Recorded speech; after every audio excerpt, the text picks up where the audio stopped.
The Odyssey, Book 11, The Kingdom of the Dead.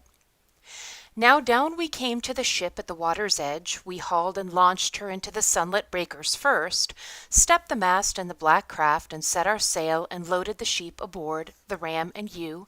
Then we ourselves embarked, streaming tears, our hearts weighed down with anguish. But Circe, the awesome nymph with lovely braids, who speaks with human voice, sent us a hardy shipmate. Yes, a fresh following wind ruffling up in our wake, bellying out our sail to drive our blue prow on as we, securing the running gear from stem to stern, sat back while the wind and helmsman kept her true on course. The sail stretched taut as she cut the sea all day, and the sun sank and the roads of the world grew dark. And she made the outer limits, the ocean river's bounds, where Cimmerian people have their homes, their realm and city shrouded in mist and cloud. The eye of the sun can never flash his rays through the dark and bring them light, not when he climbs the starry skies or when he wheels back down from the heights to touch the earth once more. An endless, deadly night overhangs those wretched men. There, gaining that point, we beached our craft, and herding out the sheep, we picked our way by the ocean's banks until we gained the place that Circe made our goal. Here at the spot, Perimedes and Eurylochus held the victims fast, and I, drawing my sharp sword from behind my hip, dug a trench of about a forearm's depth and length, and around it poured libations out to all the dead, first with milk and honey, and then with mellow wine, and then water, third and last, and sprinkled glistening barley over it all. And time and again I vowed to all the dead, to the drifting listless spirits of their ghosts, that once I returned to Ithaca I would slaughter a barren heifer in my halls, the best I had, and load a pyre with treasures, and to Tiresias alone, apart, I would offer a sleek black ram, the pride of all my herds. And once my vows and prayers had invoked the nations of the dead, I took the victims, over the trench I cut their throats, and the dark blood flowed in. And up out of Erebus they came, flocking toward me now, the ghosts of the dead and gone. Brides and unwed youths and old men who had suffered much, and girls with their tender hearts freshly scarred by sorrow, and great armies of battle dead stabbed by bronze spears, men of war still wrapped in bloody armor, thousands swarming around the trench from every side. Unearthly cries, blanching terror gripped me. I ordered the men at once to flay the sheep that lay before us, killed by my ruthless blade, and burn them both, and then say prayers to the gods, to the almighty god of death and dead Persephone. But I, the sharp sword drawn from beside my hip, sat down on alert there, and never let the ghosts of the shambling, shiftless dead come near that blood, till I had questioned Tiresias myself. But first the ghost of Elpenor, my companion, came toward me. He'd not been buried under the wide ways of earth, not yet. We'd left his body in Circe's house, unwept, unburied. This other labor pressed us. But I wept to see him now. Pity touched my heart, and I called out a winged word to him there. Elpenor, how did you travel down to the world of darkness? Faster on foot, I see, than I in my black ship. My comrade groaned as he offered me an answer. Royal son of Laertes, Odysseus, old campaigner, the doom of an angry god, and God knows how much wine. They were my ruin, captain. I bedded down on the roof of Circe's house, but never thought to climb back down again by the long ladder. Head first from the roof I plunged, my neck snapped. From the backbone, my soul flew down to death. Now I beg you by those you left behind, so far from here, your wife, your father who bred and reared you as a boy, and Telemachus left at home in your halls, your only son. Well, I know when you leave this lodging of the dead that you and your ship will put ashore again at the island of Aea, and then and there, my lord, remember me, I beg you. Don't sail off and desert me, left behind unwept, unburied. Don't, or my curse may draw God's fury on your head. No, burn me in full armor, all my harness, heap my mound by the churning gray surf, a man whose luck ran out. so even men to come will learn my story. Perform my rites and plant on my tomb that oar I swung with mates when I rode among the living. All this, my unlucky friend, I reassured him, I will do for you. I won't forget a thing. So we sat and faced each other, trading our bleak parting words, I on my side, holding my sword above the blood, he across from me there, my comrade's phantom, dragging out his story. But look, the ghost of my mother came. My mother, dead and gone now. Anticlea, daughter of that great heart Odyssey, whom I had left alive when I sailed for sacred Troy. I broke into tears to see her here, but, filled with pity, even throbbing with grief, I would not let her ghost approach the blood till I had questioned Tiresias myself. At last he came, the shade of the famous Theban prophet, holding a golden scepter, knew me at once and hailed me. Royal son of Laertes, Odysseus, master of exploits, man of pain, what now? What brings you here, forsaking the light of day to see this joyless kingdom of the dead? Stand back from the trench, put up your sharp sword, so I can drink the blood and tell you the truth. Moving back, I thrust my silver-studded sword deep in its sheath, and once he had drunk the dark blood, the words came ringing from the prophet in his power. A sweet, smooth journey home, renowned Odysseus, this is what you seek, but a god will make it hard for you. I know. You will never escape the one who shakes the earth, quaking with anger at you still enraged because you blinded the Cyclops, his dear son. Even so, you and your crew may still reach home, suffering all the way. If you only have the power to curb their wild desire and curb your own. What's more, from the day your good trim vessel first puts in at Phaeacia Island, sees the cruel blue sea, there you will find them grazing, herds and fat flocks, the cattle of Helios, god of the sun who sees all, hears all things. Leave the beasts unharmed, your mind set on home, and you all may still reach Ithaca, bent with hardship, true, but harm them in any way, and I can see it now. Your ship destroyed, your men destroyed as well. And even if you escape, you'll come home late, and come a broken man, all shipmates lost, alone in a stranger's ship, and you will find a world of pain at home. Crude, arrogant men devouring all your goods, courting your noble wife, offering gifts to win her. No doubt you will pay them back in blood when you come home. But once you have killed those suitors in your halls by stealth or in open fight with slashing bronze, go forth once more you must.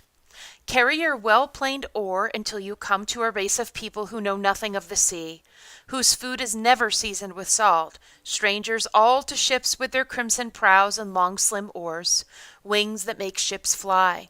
And here is your sign, unmistakable, clear, so clear you cannot miss it. When another traveler falls in with you and calls that weight across your shoulder a fan to winnow grain, then plant your bladed, balanced oar in the earth and sacrifice fine beasts to the Lord God of the sea, Poseidon, a ram, a bull, and a ramping wild boar.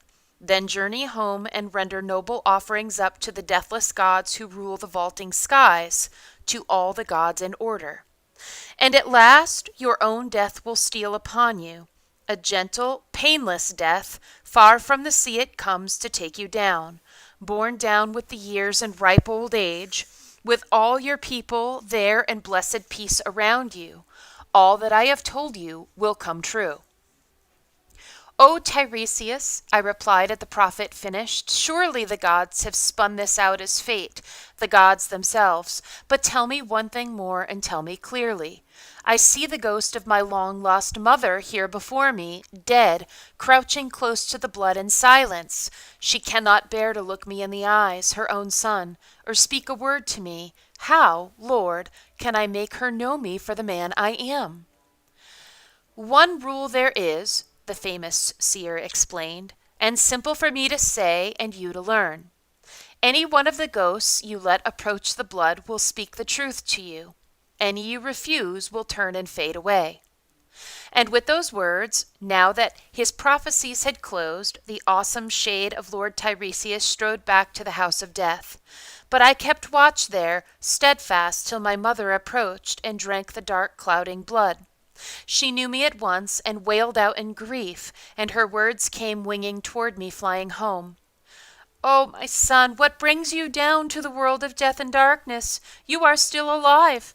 It is hard for the living to catch a glimpse of this. Great rivers flow between us, terrible waters.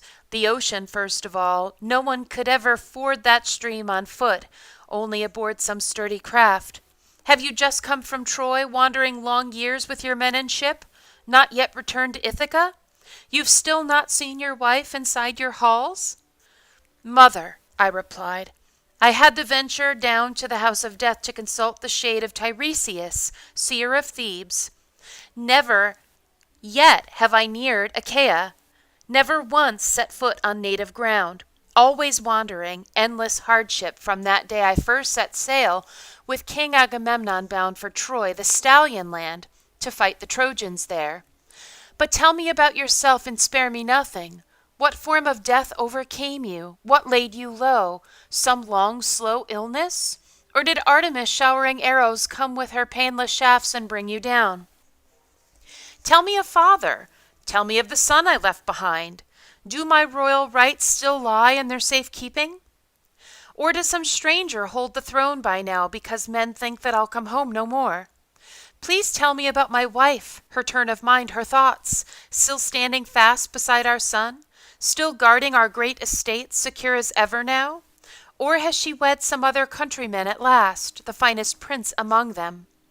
"Surely, surely," my noble mother answered quickly. "She's still waiting there in your halls, poor woman, suffering so, her life an endless hardship like your own. Wasting away the nights, weeping away the days, no one has taken over your royal rights, not yet.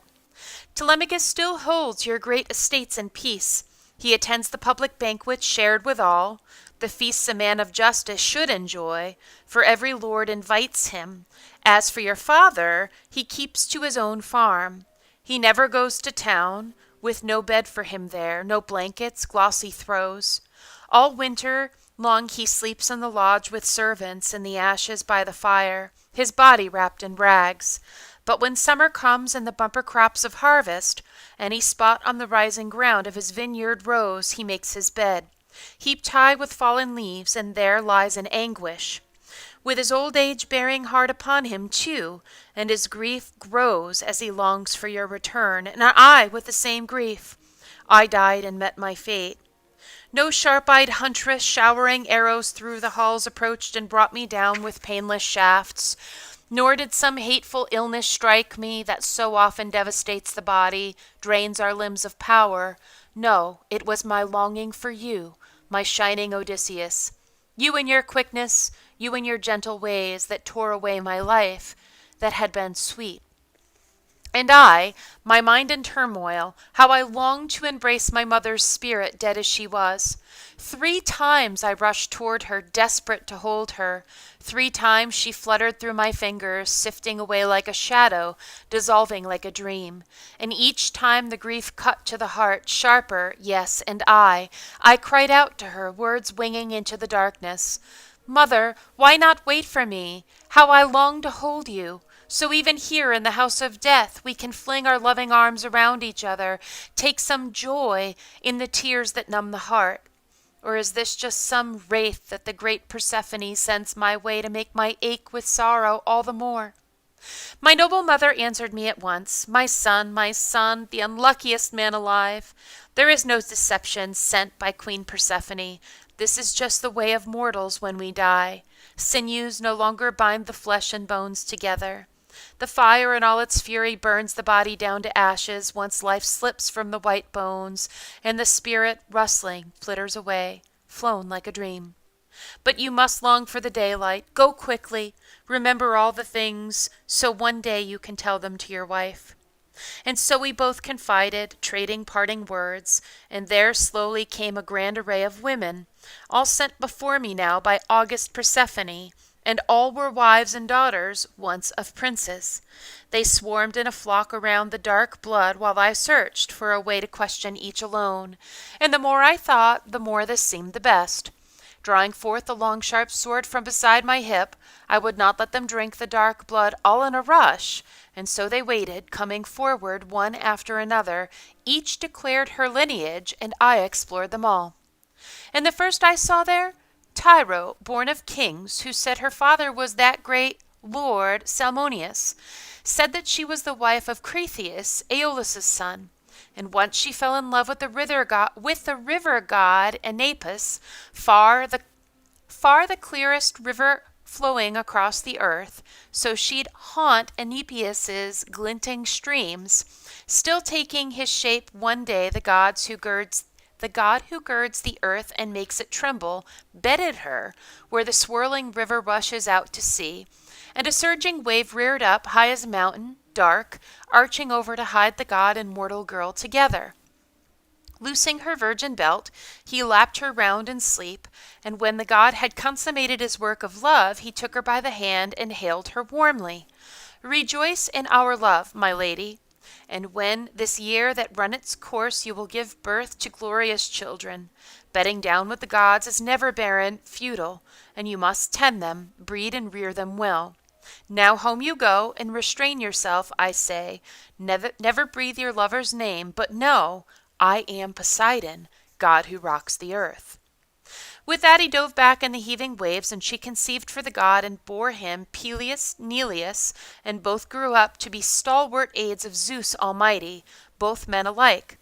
Peleus lived in the plains of Iolcos, rich in sheep flocks. Neleus lived in sandy Pylos, and the noble queen bore sons to Cretheus too, Aeson, Phaeacias, and Amithaon, exultant charioteer. And after Tyro I saw Aesopus' daughter, Antiope. Proud she'd spent a night in the arms of Zeus himself, and borne him the good twin sons, Amphion and Zethus, the first to build the footings of seven-gated Thebes. Her bastions, too, for lacking ramparts, none could live in a place so vast, so open, strong as both men were. And I saw Alcmena next, Amphitriten's wife, who slept in the clasp of Zeus and merged in love and brought forth Heracles, rugged will and lion heart. And I saw Megara too, magnanimous Creon's daughter, wed to the stalwart Heracles, the hero never daunted. And I saw the mother of Oedipus, beautiful Epicaste.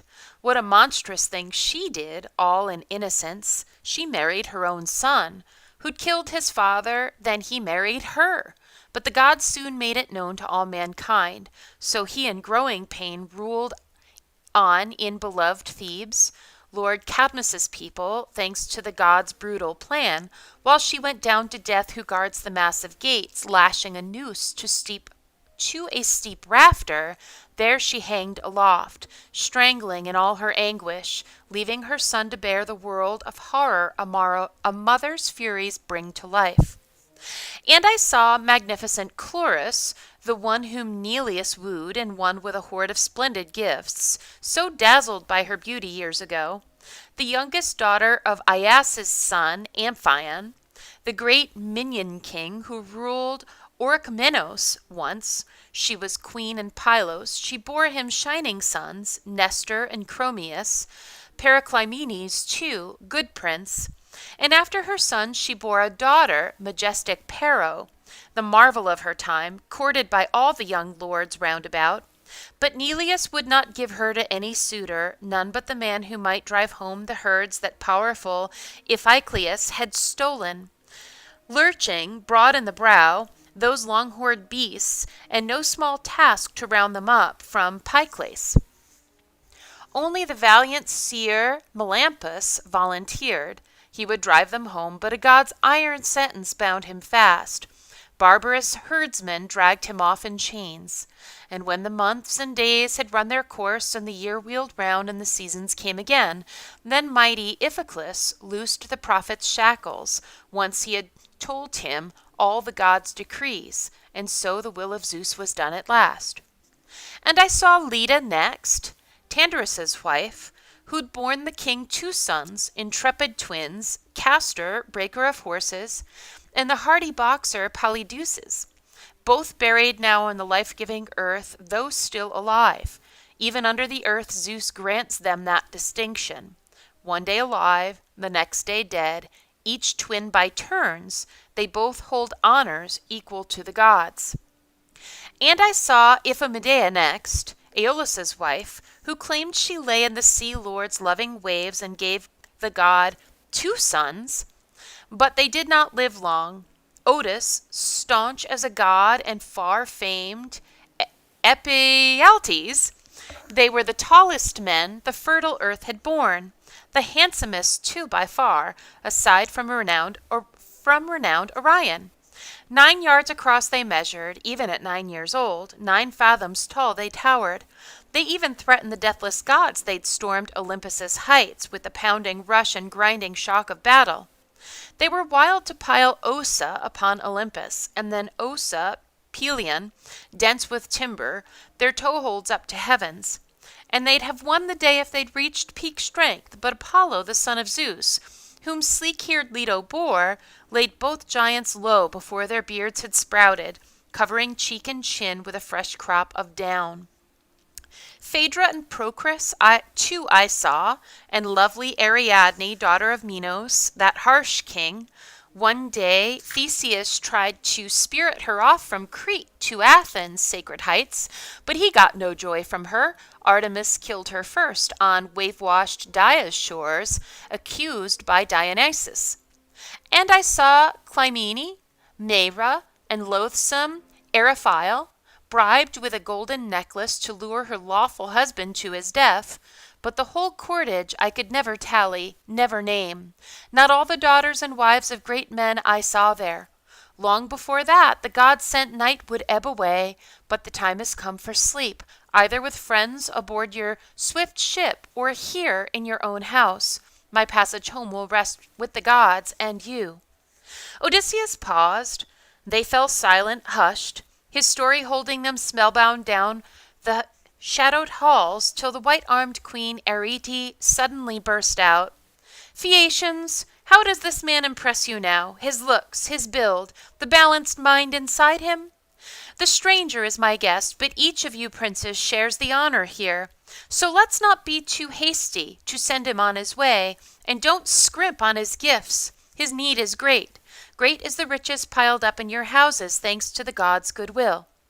Following her, the old revered Echeneus added his support, the eldest lord in the island of Phaeacia. Friends, the words of our considerate queen, they never miss the mark or fail our expectations. So do as Arete says, though on Alcinous here depend all words and actions. And so it will be, Alcinous stepped in grandly. Sure as I am alive and rule our island men who love their oars, our guest, much as he longs for passage home, must stay and wait it out here till tomorrow, till I can collect his whole array of parting gifts. His send-off rests with every noble here, but with me most of all. I hold the reins of power in the realm. Odysseus, deft and tactful, echoed back. Alcinous, majesty, shining among your island people, if you would urge me now to stay here 1 whole year, then speed me home weighed down with lordly gifts, I'll gladly have it so. Better by far that way. The fuller my arms on landing there at home, the more respected, well received I'd be by all who saw me sailing back to Ithaca. Ah, Odysseus, Alcinous replied, one look at you, and we know that you are no one who would cheat us, no fraud, such as the dark soil breeds and spreads across the face of the earth these days. Crowds of vagabonds frame their lies so tightly none can test them. But you, what grace you give your words, and what good sense within! You have told your story with all a singer's skill, the miseries you endured, your great Achaeans too. But come now, tell me truly, your godlike comrades, did you see any heroes down in the house of death, any who sailed with you and met their doom at Troy? The night's still young, I'd say, the night is endless. For us in this palace now, it's hardly time for sleep. Keep telling us your adventures. They are wonderful. I could hold out here till dawn's first light, if only you could bear, here in our halls, to tell the tale of all the pains you suffered. So the man of countless exploits carried on, Alcinous majesty shining among your island people. There is a time for many words, a time for sleep as well. But if you insist on hearing more, I'd never stint on telling my own tale, and those more painful still, the griefs of my comrades, dead at the war's wake, who escaped the battle cries of Trojan armies, only to die in blood at journey's end, thanks to a vicious woman's will. Now then, no sooner had Queen Persephone driven off the ghosts of lovely women, scattering left and right, than forward marched the shade of Atreus' son Agamemnon, fraught with grief and flanked by all his comrades, with all of his comrades, troops of his men at arms, who died beside him, who met their fate in Lord Aegisthus' halls. He knew me at once. As soon as he drank the blood and wailed out shrilly, tears sprang to his eyes. He thrust his arms around me, keen to embrace me there. No use, the great force was gone. The strength lost forever, now that filled his rippling limbs in the old days. I wept at the sight, my heart went out to the man, my words too, in a winging flight of pity. Famous Atrides, lord of men, Agamemnon, what fatal stroke of destiny brought you down? Wrecked in the ships when Lord Poseidon roused some punishing blast of storm winds, gust on gust? Or did ranks of enemies mow you down on land as you tried to raid and cut off herds and flocks, or fought to win their city, take their women? The field marshal's ghost replied at once, Royal son of Laertes, Odysseus, mastermind of war, I was not wrecked in the ships when Lord Poseidon roused some punishing blast of storm winds, gust on gust, nor did ranks of enemies mow me down on land. Aegisthus hatched my doom and my destruction. He killed me. He with my own accursed wife. He invited me to his palace, sat me down to feast, then cut me down as a man cuts down some ox at the trough. So I died, a wretched, ignominious death, and round me all my comrades killed, no mercy, one after another, just like white-tusked boars butchered in some rich lord or of power's halls for a wedding, banquet, or groaning public feast. You in your day have witnessed hundreds slaughtered, killed in single combat, or killed in pinched battle, true. But if you'd laid your eyes on this, you would have wrenched your heart, how he sprawled by the mixing bowl and loaded tables there, throughout the palace, the whole floor awash with blood. But the death cry of Cassandra, Priam's daughter, the most pitiful thing I heard, my treacherous queen, Clytemnestra, killed her over my body, yes, and I, lifting my fists, beat them down to the ground, dying, writhing around the sword. But she, that whore, she turned her back on me. Well on my way to death, she even lacked the heart to seal my eyes with her hand or close my jaws. So there's nothing more deadly, bestial, than a woman set on works like these. What a monstrous thing she plotted, slaughtered her own lawful husband. Why, I expected at least some welcome home from all my children, all my household slaves when I came sailing back again. But she, the queen hell-bent on outrage, bathes in shame not only herself but the whole breed of womankind, even the honest ones to come forever down the years.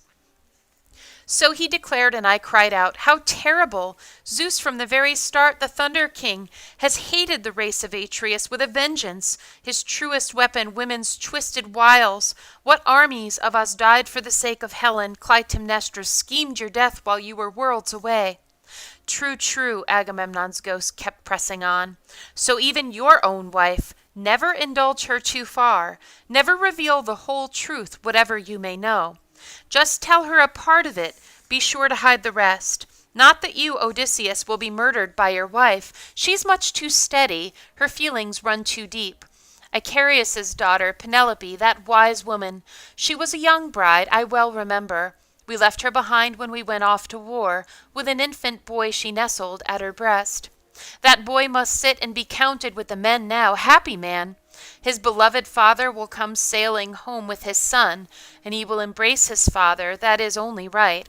But my wife, she never even let my feast my eyes on my own son. She killed me first, his father. I tell you this, bear it in mind you must. When you reach your homeland, steer your ship into port in secret, never out in the open. The time for trusting women's gone forever. Enough. Come tell me this, and be precise.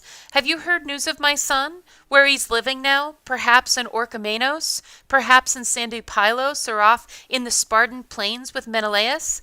He's not dead yet, my Prince Orestes, no. He's somewhere on earth.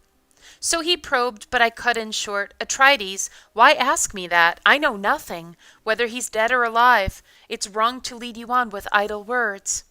So we stood there, trading heartsick stories, deep in grief, as the tears streamed down our faces. But now there came the ghosts of Peleus' son Achilles, Patroclus, fearless Antilochus, and great Ajax too, the first in stature, first in build and bearing all of the Argives after Peleus' matchless son. The ghost of the splendid runner knew me at once and hailed me with a flight of mournful questions. Royal son of Laertes, Odysseus, man of tactics, reckless friend, what's next? What greater feat can that cunning head contrive? What daring brought you down to the house of death, where the senseless, burnt-out wraiths of mortals make their home? The voice of his spirit paused, and I was quick to answer. Achilles, son of Peleus, great son of the Achaeans, I had to consult Tiresias, driven here by hopes. He would help me journey home to rocky Ithaca. Never yet have I neared Achaea, never once set foot on native ground. My life is endless trouble. But you, Achilles, there's not a man in the world more blessed than you. There never has been, never will be one. Time was, when you were alive, we Argives honored you as a god, and now down here I see you lord over the dead in all your power, so grieve no more at dying, great Achilles. I reassured the ghost, but he broke out, protesting, no winning words about death to me, shining Odysseus. By God, I'd rather slave on earth for another man, some dirt-poor tenant farmer who scrapes to keep alive, than rule down here over all the breathless dead. But come, tell me the news about my gallant son. Did he make his way to the wars? Did the boy become a champion, yes or no? Tell me of noble Peleus, any word you've heard, still holding pride of place among his Myrmidon hordes? Or do they despise the man in Hellas and in Phthia because of old age has lamed his arms and legs? For I no longer stand in the light of day, the man I was, comrade in arms, to help my father, as once I helped our armies, killing the best fighters Troy could field in the wide world up there. Oh, to arrive at father's house, the man I was, for one brief day, I'd make my fury and my hands, invincible hands, a thing of terror to all those men who'd abuse the king with force and wrest away his honor. So grieved, but I tried to lend him heart. About noble Peleus I can tell you nothing, but about your own dear son, Neoptolemus, I can report the whole story as you wish. I myself in my trim ship, I brought him out of Syrios to join the Argives under arms, and dug in around Troy, debating battle tactics. He always spoke up first, and always on the mark. Godlike Nestor and I alone excelled the boy. Yes, and when our armies fought on the plain of Troy, he'd never hang back with the main force of men. He'd always charge ahead, giving ground to no one in his fury, and scores of men he killed in bloody combat. How could I list them all, name them all now, the fighting ranks he leveled, battling for the Argives?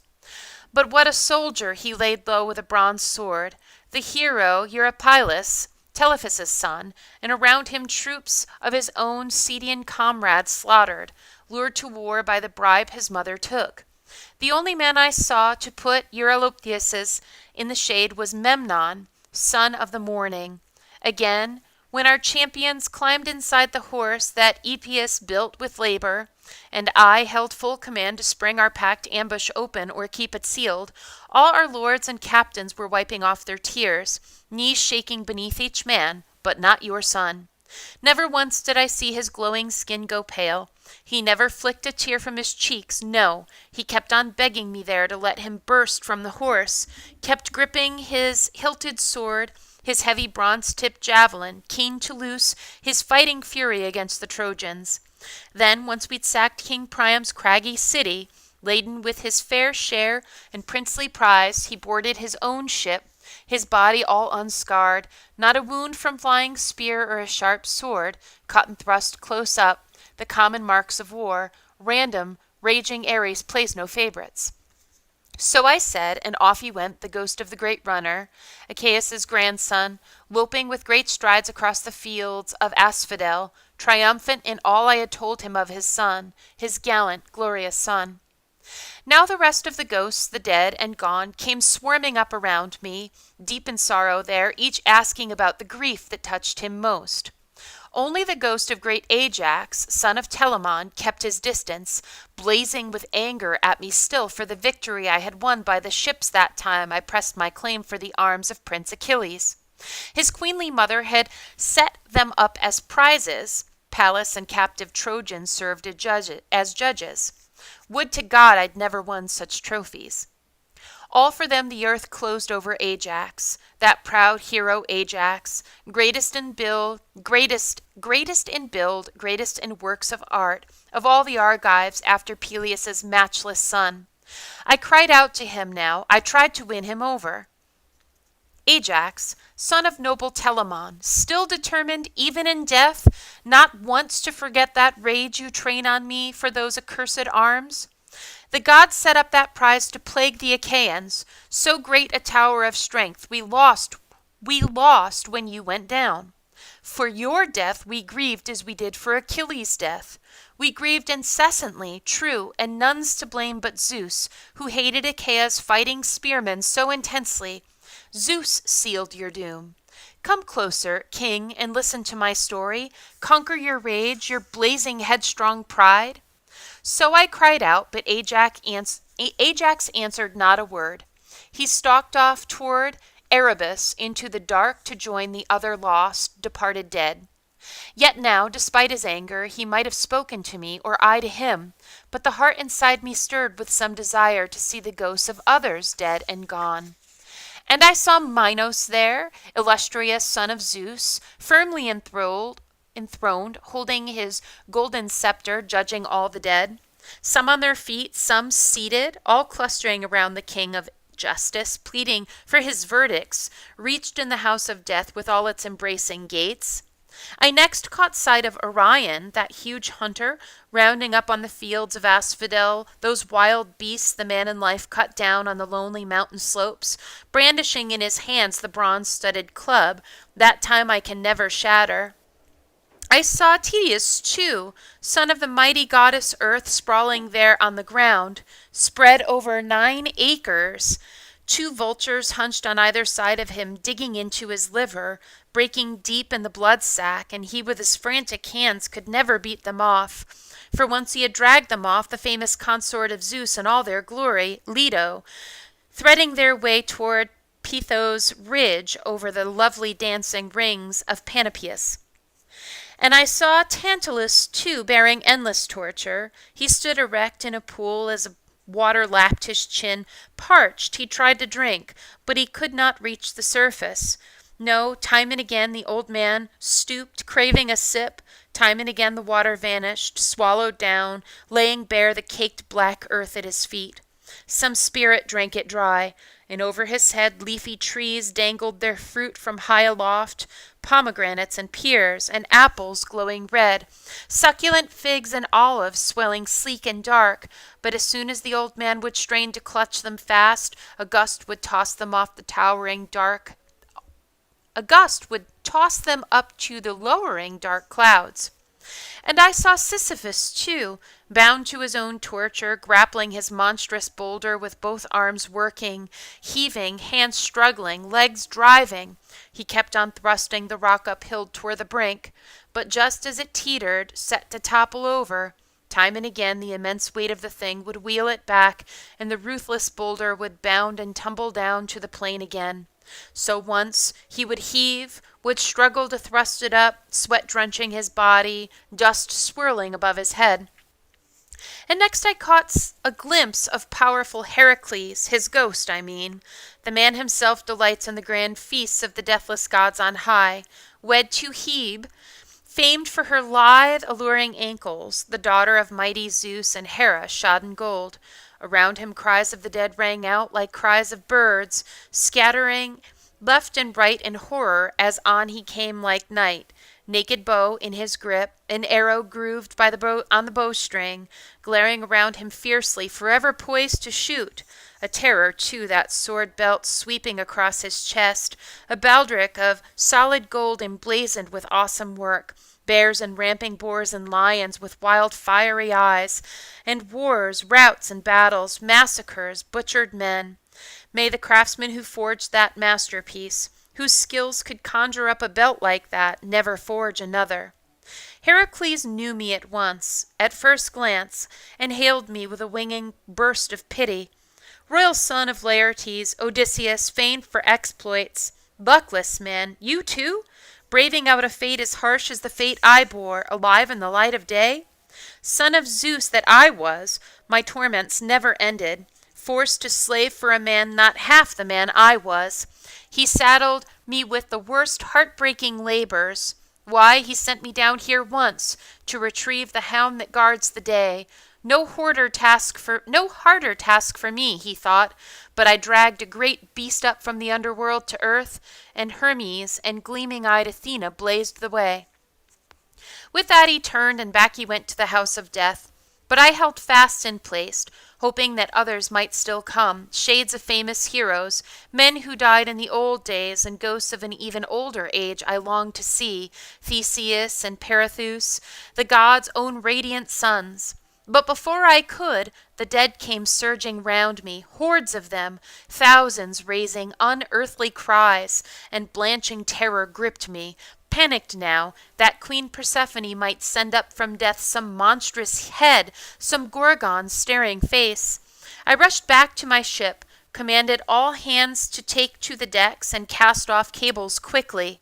They swung aboard at once, they sat to the oars in ranks, and a stroke tide of the ocean's river swept her on downstream, sped by our rowing first, then by a fresh, fair wind.